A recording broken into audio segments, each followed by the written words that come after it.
Assalamualaikum warahmatullahi wabarakatuh. Shalom, Om Swastiastu, Namo Buddhaya, Salam Kebajikan.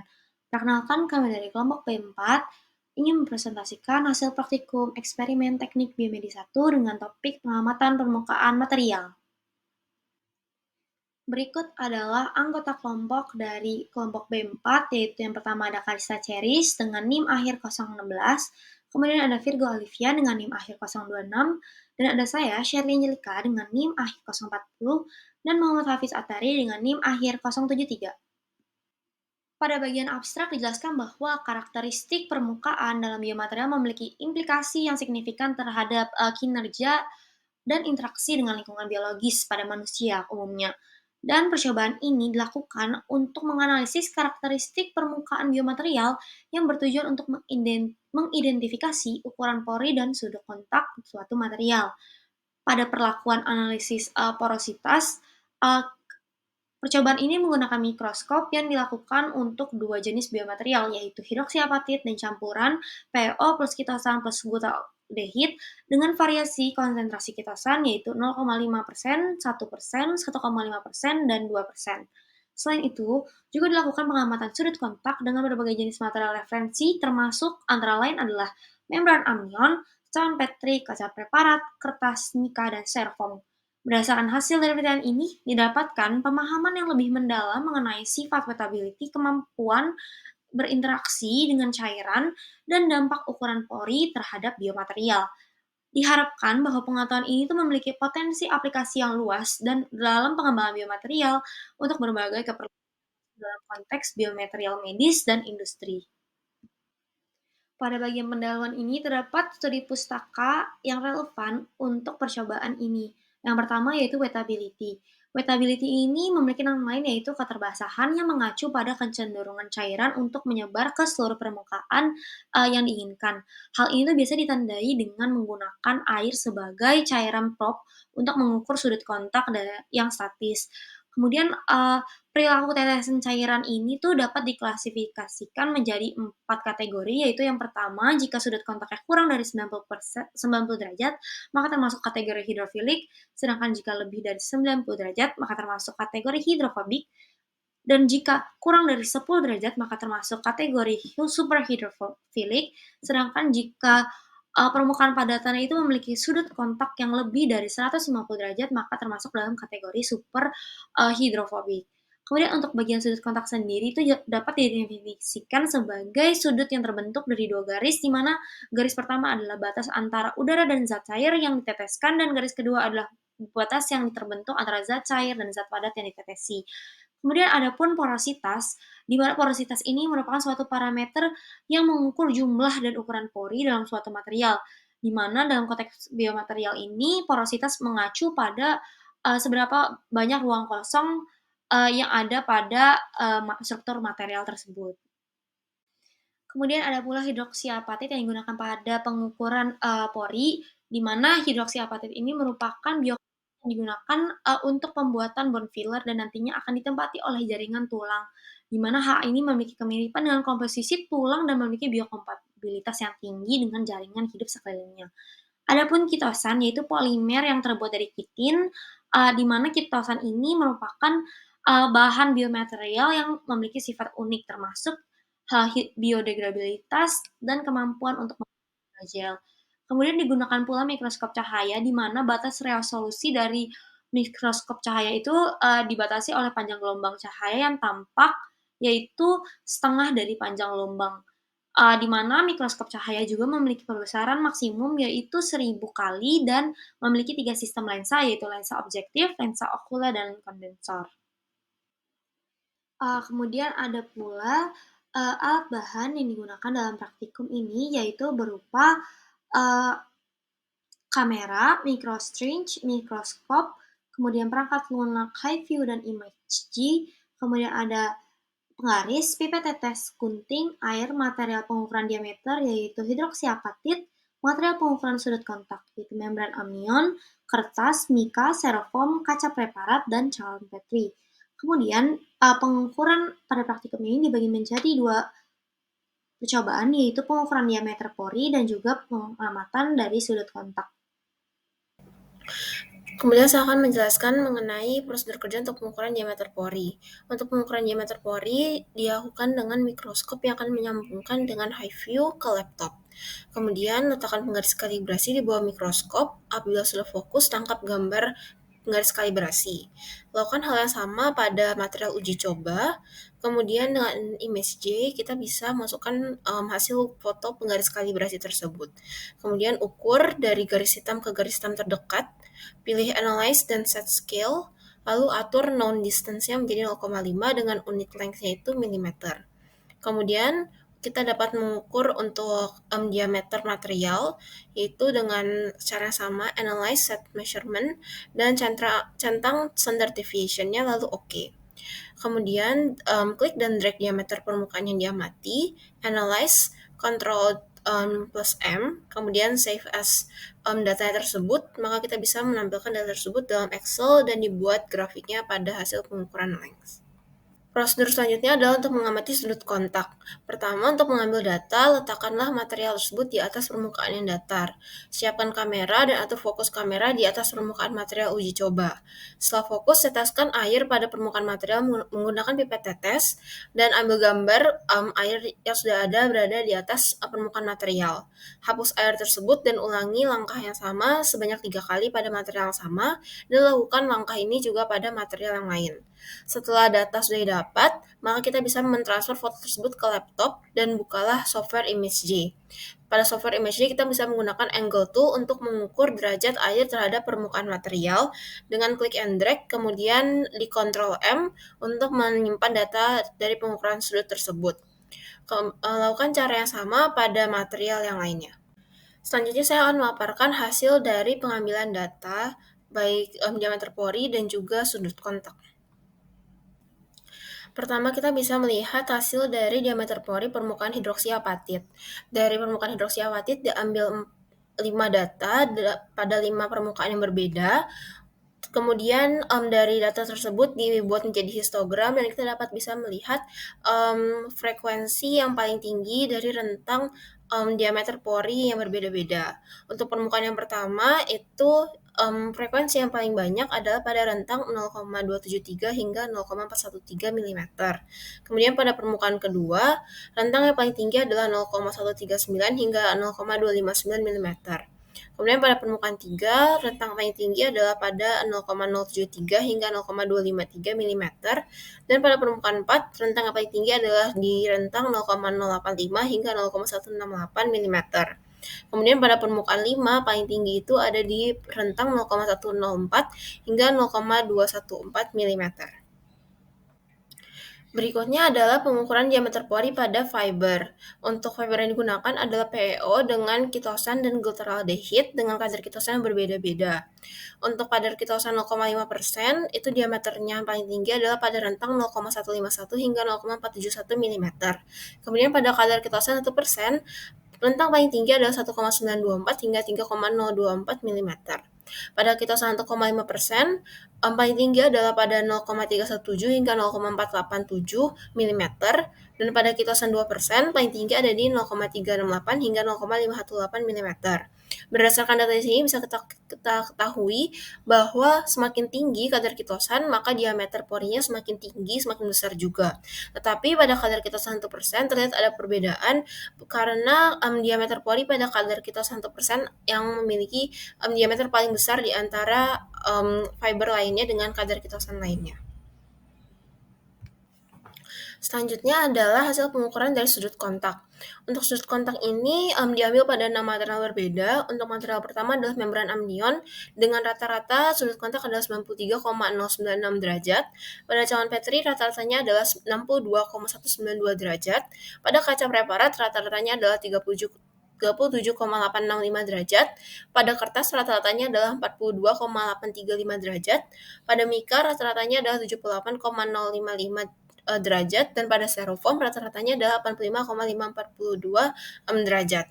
Maka dari hasil rata-rata ini dari setiap material dibuat menjadi grafik batang, diagram batang. Kemudian dapat kita lihat ada garis berwarna jingga, ini adalah threshold-nya, di mana apabila sudut kontaknya itu di atas 90 derajat, maka diketahui bahwa material itu adalah hidrofobik. Sedangkan apabila di bawah 90 derajat, maka material tersebut termasuk hidrofilik. Maka kita bisa lihat bahwa dari keenam material ini yang melewati 90 derajat hanyalah membran amnion, sehingga membran amnion bisa kita klasifikasikan sebagai material hidrofobik, sedangkan untuk 5 material lainnya termasuk dalam material hidrofilik. Baik, berikutnya adalah dilakukan pembahasan terkait dengan hasil analisis dan juga perhitungan sudut kontak dan juga diameter pori yang telah ditampilkan dan juga disajikan dalam bentuk tabel pada slide-slide sebelumnya. Jadi untuk yang pertama adalah dibahas terkait dengan diameter pori pada permukaan hidroksiapatit. Jadi hasil eksperimen pada percobaan ukuran diameter pori hidroksiapatit yang dilakukan pada 5 permukaan berbeda diperoleh sebagaimana berikut. Jadi pada hasil perhitungan diameter pori permukaan yang pertama dari histogram berada pada rentang 0,273 sampai 0,413 mm. Permukaan 2 berada pada rentang 0,139 sampai 0,259 mm. Permukaan 3 berada pada rentang 0,073 sampai 0,253 mm. Permukaan 4 berada pada rentang 0,085 sampai 0,168 mm. Permukaan 5 berada pada rentang 0,104 sampai 0,214 mm. Nah, jika diamati secara menyeluruh, maka pori hidroksiapatit berada pada rentang 0,073 sampai 0,413 mm. 0,073 ini adalah diameter pori terkecil, 0,413 adalah diameter pori terbesar jika dilihat dari hasil perhitungan kami, di mana rentang diameter tersebut cocok untuk digunakan sebagai biomaterial pengganti tulang dan gigi yang mendukung pelekatan sel dalam tubuh. Pernyataan kami ini didasarkan pada penelitian yang dilakukan oleh Nurmanta, di mana dalam penelitiannya dia mengatakan bahwasanya diameter pori dari material hidroksiapatit yang efektif untuk pelekatan dan pertumbuhan sel tulang itu kisarannya antara 100 sampai 400 mikrometer atau sekitar 0,1 sampai 0,4 mm. Dari hasil pengukuran diameter pori berdasarkan percobaan dengan hasil diameter pori dari literatur, kita dapat memahami bahwasanya ada sedikit perbedaan ukuran diameter pori pada material hidroksiapatit, yang mana ini dapat terjadi karena adanya beberapa pengaruh eksperimental dalam proses pembuatannya, yang mana dampaknya pasti akan muncul meskipun sedikit, dan walaupun telah diupayakan agar dampaknya bisa seminim mungkin. Nah, terlepas dari hal tersebut, faktor human error dalam proses pengukuran juga tidak bisa kita abaikan. Karena memang dalam menghitung pori dengan jumlah yang banyak, letaknya yang begitu menyebar dan acak gitu. Jadi ini tidak menutup kemungkinan adanya ketidaktelitian dan juga terjadi pengukuran berulang pada satu pori yang sama.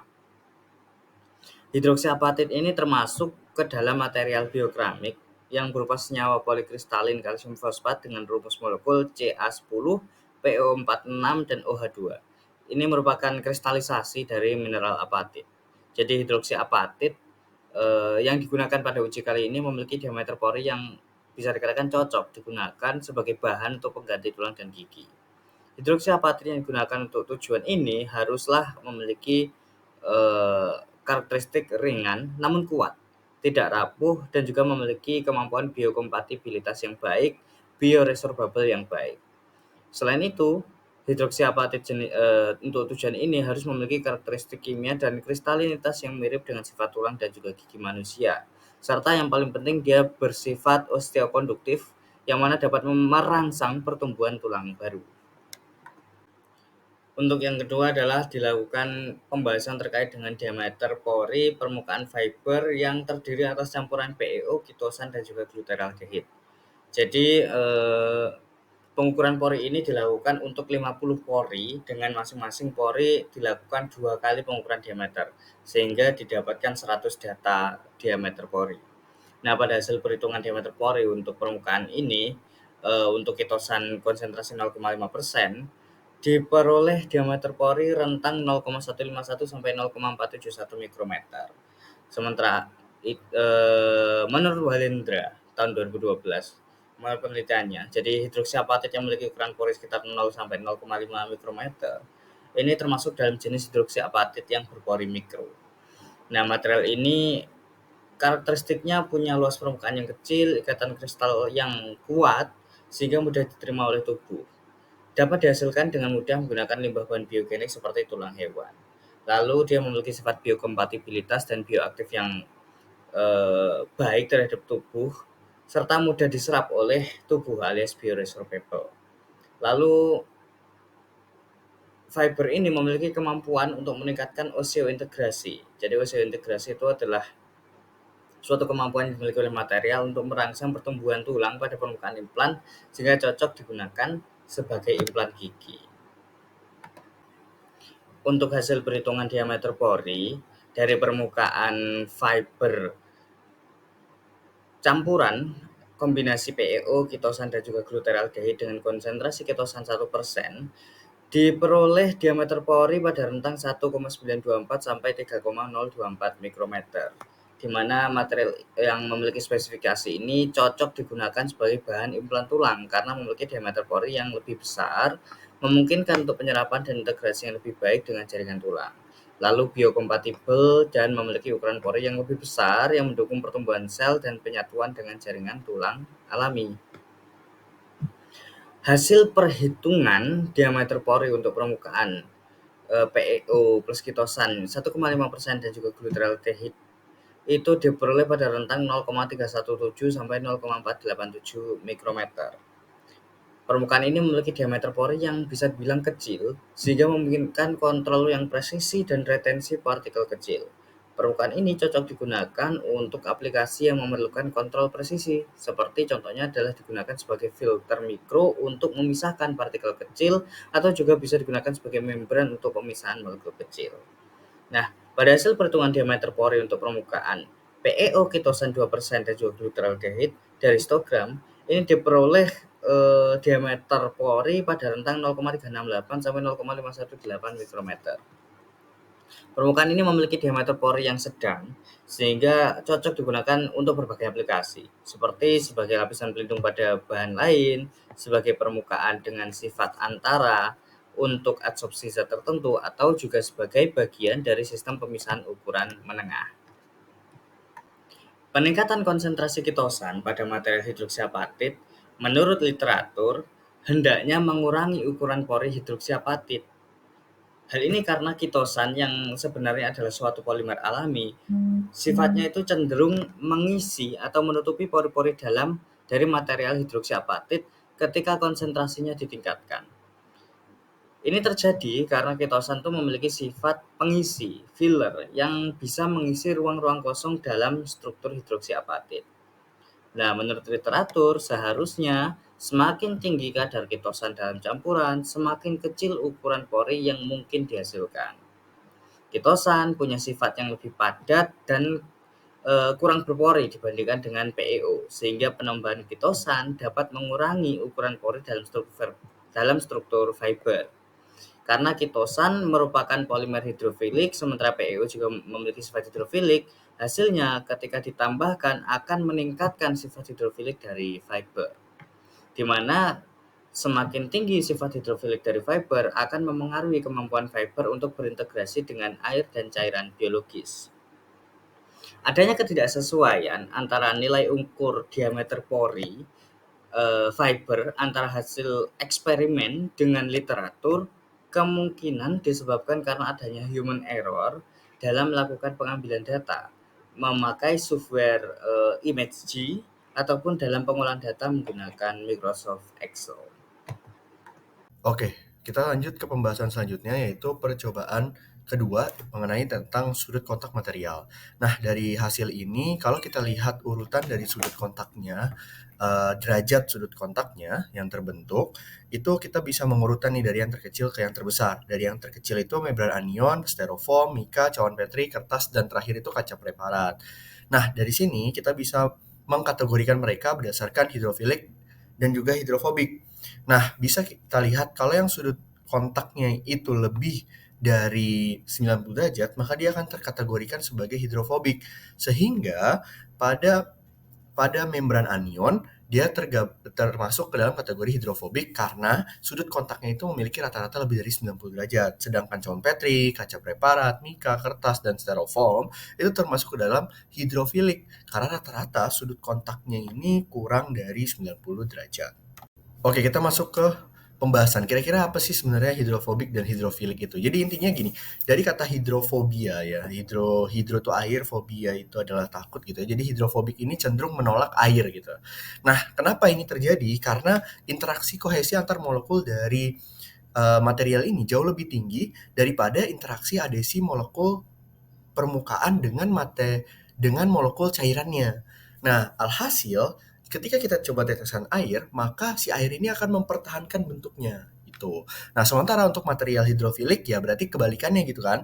Sehingga nanti ketika air ini diteteskan, air itu akan perlahan-lahan seolah-olah menyebar gitu atau masuk ke materialnya gitu. Nah, adanya interaksi yang kuat antar molekul permukaan padat dan molekul cairan ini itulah yang kita sebut sebagai interaksi adhesi gitu. Jadi ya kebalikannya. Nah, kalau kita lihat tadi di pembahasan sebelumnya bahwa membran anion ini tergolong kategori hidrofobik karena rentang dari sudut kontaknya itu 90 sampai dengan 150, which is berarti bukan super hidrofobik tapi dia termasuk ke dalam hidrofobik. Nah, terus juga membran amnion ini apa sih sebenarnya? Membran amnion tuh seperti membran tipis yang membentuk dinding dalam cairan ketuban yang melindungi janin selama kehamilan dan bersifat hidrofobik pasti. Kenapa? Karena ya untuk menahan cairan. Jadi berdasarkan fungsinya tadi ya berarti ya membran amnion emang harus hidrofobik. Kenapa ya? Biar gak bocor gitu. Oke, yang hidrofobik membran anion udah kita bahas. Sekarang kita lihat nih yang hidrofilik. Contoh yang pertama cawan Petri. Kenapa sih cawan Petri harus punya sifat hidrofilik gitu kan? Nah, cawan Petri ini biasanya terbentuk oleh polistirena atau polipropilena. Nah, memiliki sifat hidrofilik ini bertujuan untuk penelitian nih, supaya nanti ketika digunakan, ini memudahkan penggunanya atau penelitinya untuk mencampurkan, mereaksikan zat-zat penelitian dalam pengamatan yang dilakukan. Nah, terus untuk styrofoam, bagaimana dengan styrofoam? Kenapa dia tergabung ke dalam hidrofilik? Nah, styrofoam ini umumnya terbuat dari polistirena, ya. Jadi dia bersifat hidrofobik harusnya gitu kan. Kalau polistirena ini harusnya dia bersifat hidrofobik. Nah, tapi polistirena ini bersifat hidrofobik karena memiliki ikatan kovalen ya sehingga tidak mudah nih untuk berinteraksi dengan cairan. Nah, tetapi dengan adanya kekosongan atau struktur molekul ya. Jadi kalau di styrofoam kalau kita lihat tuh ada ruang-ruang kosong ya yang bisa dibilang cukup besar gitu ya. Ya. Nah, adanya ini menyebabkan kita melihat bahwa styrofoam ini menjadi sebuah benda yang hidrofilik gitu ya. Jadi kita menemukan adanya ketidaksesuaian antara hasil pengamatan dengan literatur. Nah, kemungkinan adanya kesalahan kita atau praktikan dalam mengukur sudut kontak, baik saat pengambilan data ataupun pengukuran data atau karena adanya perubahan terhadap kondisi permukaan dari si styrofoamnya. Bisa jadi ada lubang atau ada semacamnya. Nah, misalnya juga bisa aja airnya atau styrofoamnya ini udah tercampur oleh kotoran karena terlalu lama. Nah, maka airnya bisa saja kita menggolongkan dia ke dalam hidrofilik. Oke, kita masuk ke contoh yang lain ya, kaca preparat. Nah, ini juga sama sifatnya hidrofilik, sama seperti cawan Petri.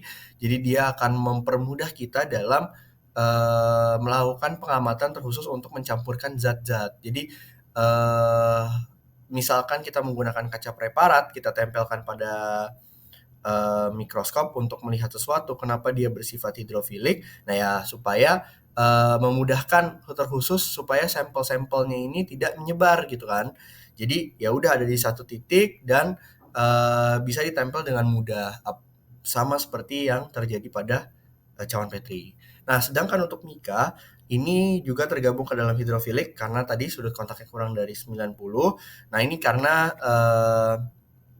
sebenarnya Mika ini terbuat dari PVC gitu ya. PVC itu hidrofobik gitu kan, ikatannya ikatan kovalen gitu ya. Jadi harusnya dia tidak mudah dengan air atau cairan polar lainnya ini untuk berinteraksi gitu ya. Nah, perbedaan hasil antara pengamatan dengan literatur mungkin bisa disebabkan karena jenis Mika yang dipakai untuk uji eksperimen kali ini telah diperlakukan khusus. Misalnya, satu bisa jadi sudah dilapisi dengan surfaktan yang dapat menurunkan tegangan permukaan pada mika plastik dan membuatnya lebih mudah menarik molekul air. Selain itu, mungkin mika plastik ini juga dapat dimodifikasi dengan menggunakan teknologi plasma untuk meningkatkan sifat hidrofiliknya. Umumnya, mika yang bersifat hidrofilik dimanfaatkan sebagai bahan untuk membuat kacamata. Jadi kalau kita lihat kacamata, dia hidrofilik pasti gitu ya.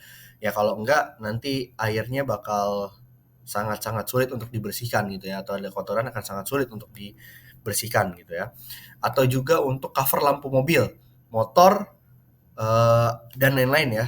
Nah, mika ini memiliki sifat tahan terhadap panas, matahari, dan lampu gitu ya. Jadi maksudnya panas dari cahaya, juga ringan, terus sample to save, jadi gampang di shape, gampang dibentuk, dan juga berfungsi melindungi bagian kelistrikan lampu agar tidak kemasukan cairan tertentu. Yap, selanjut kita ke kertas. Nah, kertas ini bersifat hidrofilik karena memiliki sudut kontak di bawah 90 ya dari hasil penelitian yang kita lakukan gitu ya.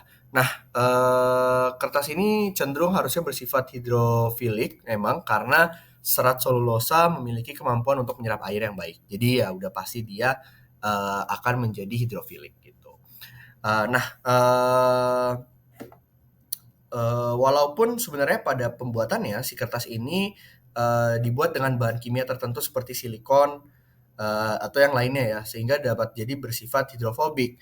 Tapi sifat hidrofobik pada kertas ini biasanya dibuat untuk beberapa kertas-kertas tertentu yang emang ditingkatkan terkait hidrofobiknya. Nah, sementara kertas yang kita gunakan itu memiliki kertas biasa ya, jadi hidrofilik sehingga sudut kontaknya itu di bawah 90 derajat. Nah, sekarang kita bahas soal grafik data sudut kontak permukaan material atau yang biasa kita sebut sebagai kurva wettability. Nah, kurva wettability ini dia akan mempresentasikan kemampuan dari suatu permukaan untuk menarik atau menolak cairan lain. Nah, kurva ini digunakan untuk mengukur sifat hidrofilik atau hidrofobik suatu permukaan. Dalam bidang material, kurva wettability ini dapat digunakan untuk mempelajari sifat permukaan bahan seperti kaca, logam, plastik, dan juga bisa untuk memperkirakan kemampuan bahan tersebut untuk menarik atau menolak cairan. Nah, terlepas dari segala kesalahan dan kelemahan pada pengamatan yang dilakukan oleh praktikan, penggunaan kurva wettability akan sangat mempermudah kita untuk memproses nih pemahaman dan identifikasi data material berkarakteristik antara hidrofilik atau juga hidrofobik.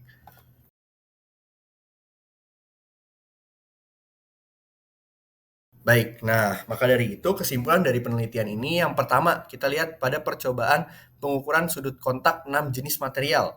Ada membran amnion, dia memiliki sudut kontak di 93,096 ya rata-ratanya, terus cawan Petri 62, 19,192, terus kaca preparat 37,865, lalu kertas ada 42,835, mika 78,055 dan styrofoam 85,542.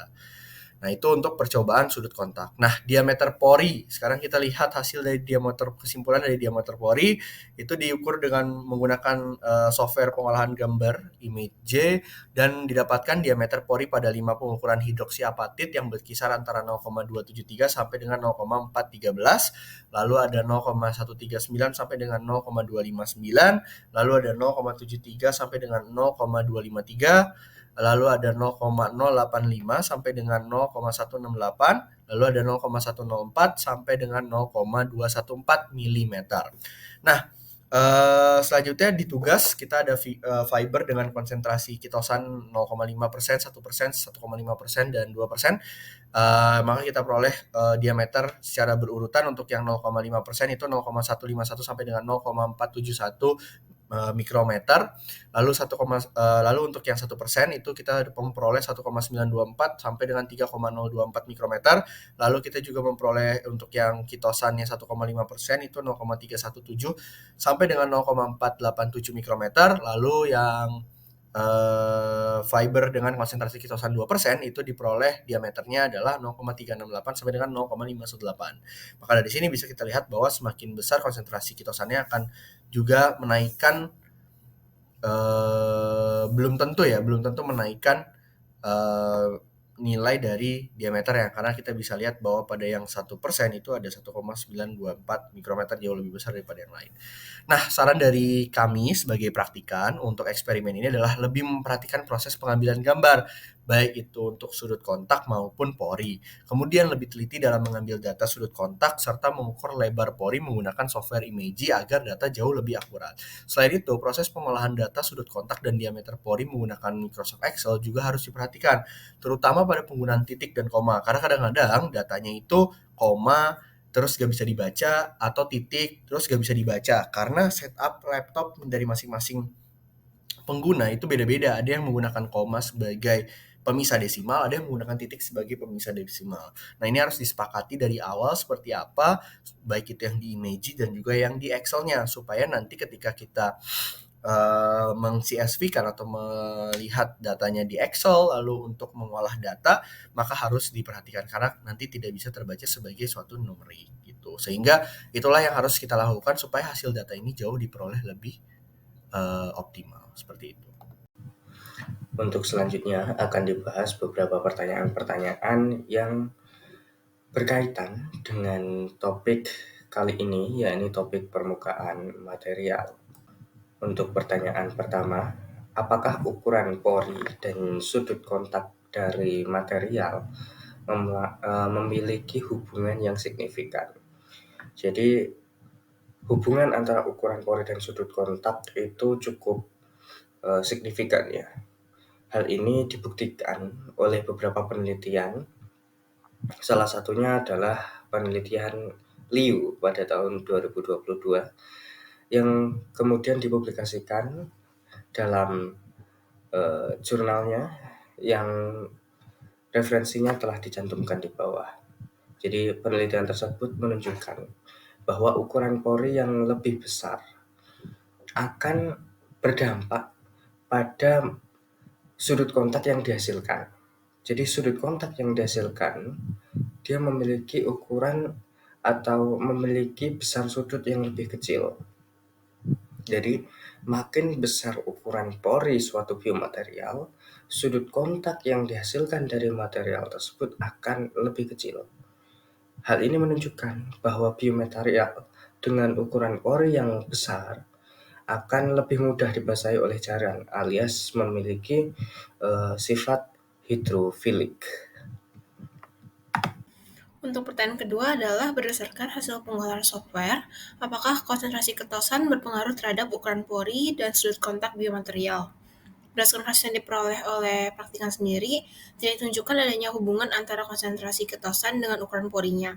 Tapi ada beberapa penelitian, salah satunya yang dilakukan oleh Akhtar pada tahun 2021 menunjukkan bahwa ada peningkatan konsentrasi ketosan akan menghasilkan ukuran pori yang lebih kecil dan sudut kontak yang lebih besar. Hal ini menunjukkan bahwa ketosan dapat berperan sebagai agen pengisi pori sehingga mengurangi ukuran pori dan meningkatkan sudut kontak.